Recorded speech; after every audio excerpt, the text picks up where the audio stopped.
Pourquoi on a choisi cette région? Parce que c'est une région on trouve qu'il y a beaucoup de potentiel à niveau tourisme, à niveau énologique, viticulture.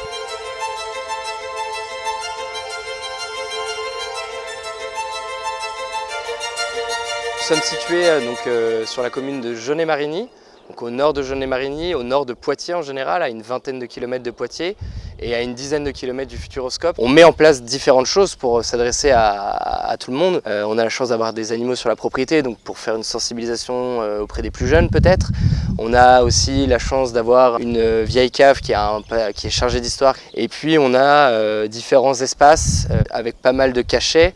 Des vieilles étapes qui ont été toutes réaménagées, qui pourraient permettre un tourisme d'affaires, des salles de séminaire. On a également un verger et des granges en pierre qui permettent de faire des mariages, de faire des baptêmes, de faire des cousinats, de faire des anniversaires. Donc vraiment un tourisme assez global pour le coup. Pourquoi on a choisi cette région? Parce que c'est une région on trouve qu'il y a beaucoup de potentiel à niveau tourisme, à niveau énologique, viticulture.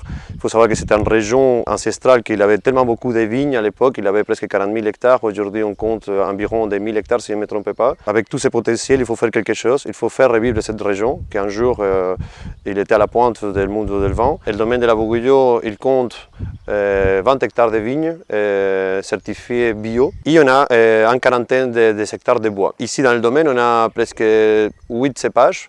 Entre eux, les plus importants qu'on a ici, en quantité, c'est le Sauvignon blanc, Pinot noir, Merlot, Cabernet Franc, mais surtout la particularité de ce domaine aussi, c'est que dans la région, vous avez un cépage que c'est le fig gris, le Sauvignon gris, et du coup notre but c'est de faire vivre aussi cette cépage ici dans la région. En France, on est un des pays qui est le plus en retard aujourd'hui sur le tourisme autour du vin, ce qu'on appelle l'œnotourisme. Je pense qu'il y a un côté en France où le vin se vend bien et qu'on n'a pas forcément besoin d'aller créer des activités connexes autour de la vente de vin, on veut juste vendre sa bouteille.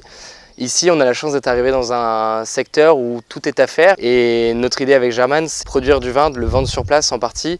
Et en fait, cette articulation entre la production de vin et le tourisme va permettre aux gens de déguster le nouveau millésime, de déguster la nouvelle cuvée qu'on s'apprête à sortir, etc. Le vin, avant tout, c'est de la convivialité et du bon sens et du partage. Donc, et surtout aussi, je me permets, c'est aussi d'essayer que les gens du coin, déjà comme on dit, avant de partir à l'export ou quoi que ce soit, le plus important c'est que les gens de la région soient fiers de son produit. Un poids de vin, il va partir en voyage, en vacances, qu'il part avec sa bouteille de la région en disant chez moi aussi on fait du vin et goûter parce que c'est super beau. C'est un domaine historique, que ça fait des siècles qu'il est ici sur place, qu'il n'est pas trop connu, qu'il faut le mettre en valeur et aussi ça va apporter une expérience différente.